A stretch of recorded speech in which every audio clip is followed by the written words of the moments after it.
2025 বাংলাদেশের ইতিহাসে এক রক্তাক্ত ও বিচারহীনতার বছর হিসেবে চিহ্নিত হয়ে থাকবে। আইনের শাসনকে বৃদ্ধাঙ্গুলি দেখিয়ে দেশ জুড়ে রাজত্ব করেছে মব জাস্টিস।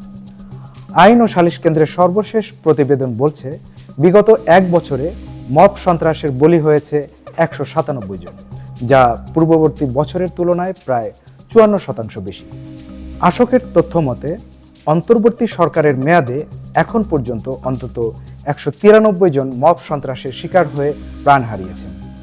কেবল 2025 সালেই ঢাকা বিভাগে সর্বোচ্চ 27 জনের মৃত্যু হয়েছে। এই তালিকায় এরপরে আছে গাজীপুর ও নারায়ণগঞ্জ। বিশেষ করে আগস্ট ও সেপ্টেম্বর মাসে এই সহিংসতার মাত্রা ছিল সবচেয়ে ভয়াবহ।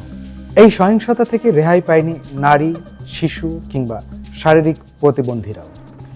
নিহতদের মধ্যে অন্তত 7 জন সনাতন ধর্মাবলম্বী এবং 1 জন দৃষ্টি প্রতিবন্ধী ব্যক্তি ছিলেন।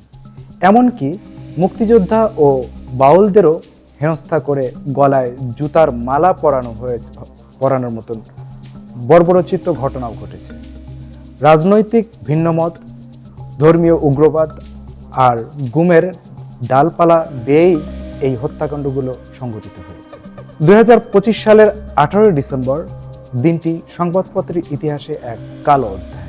প্রথম আলো ও ডেইলি স্টার কার্যালয়ে পরিকল্পিত হামলা ও অগ্নিসংযোগের ফলে সাময়িকভাবে বন্ধ হয়ে যায় পত্রিকা দুটির প্রকাশনা। আশোক বলছে, বছর জুড়ে 381 জন সাংবাদিক নির্যাতন ও হয়রানির শিকার হয়েছেন, যা মত প্রকাশের স্বাধীনতার উপর চরম আঘাত। কেবল মব নয়, রাষ্ট্রীয় বাহিনীর হেফাজতে মৃত্যু ও তথাকথিত বন্দুকযুদ্ধে প্রাণ হারিয়েছেন 38 জন।